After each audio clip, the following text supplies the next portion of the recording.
Mark makes people realise that the problems that they have in life are actually quite trivial. When he was 5 years old, Mark lost the sight in his right eye. Very few people would have realised how little he could actually see, because it certainly didn't get in his way at all. He was a very sporty wee guy. I'm an athlete and I'm not interested in just going out for a walk in the mountains. I always wanted to compete.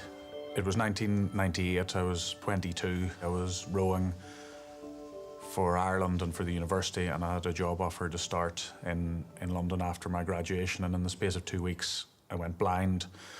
And apart from losing my sight, I also lost my identity. Mark learnt from his blindness that the only way to live life is in the fast lane. The essence of Mark's story, I suppose, is that things are always possible. Nothing is unachievable. And if you want to do something and put your mind to it, you really can. So I set myself the challenge of racing to the South Pole. It took 43 days at temperatures of -50, dragging sledges, camping, melting snow to make water and to rehydrate our food. And as I arrived and skied into the South Pole, I got a great sense of contentment, not a short-lived champagne-popping moment, but a deep sense of contentment, satisfaction that we had made it, that it had been worth it. And I hoped it would put the demons of blindness behind me. Just over a year later, I had my most recent accident. I fell from a second-story window and landed on the ground below. I fractured my skull and bleeds in my brain. My ribs were broken, chest was filled with blood, and I couldn't feel or move my legs. I think everyone who visited Mark, especially in the first months when he was very, very sick, was allowed to sit by the bed and have a good cry. Everyone was able to be sad. Going into the hospital to see my big, tanned, handsome son lying close to death was unbearable. To think that I may lose him. I spent nearly 18 months in hospital, and the last 6 months I've been trying to get life back on track.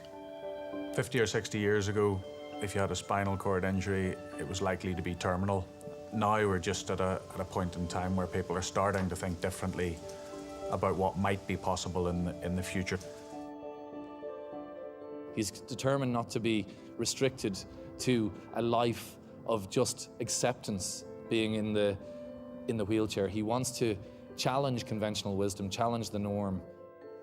My new South Pole, my new challenge, has had me standing and walking in robotic legs. Now I'm up to nearly 550 steps in half an hour now, so who knows if it'll be successful for me, but if it's not successful for me, it certainly will feed into what happens and the prospects for other people in the future.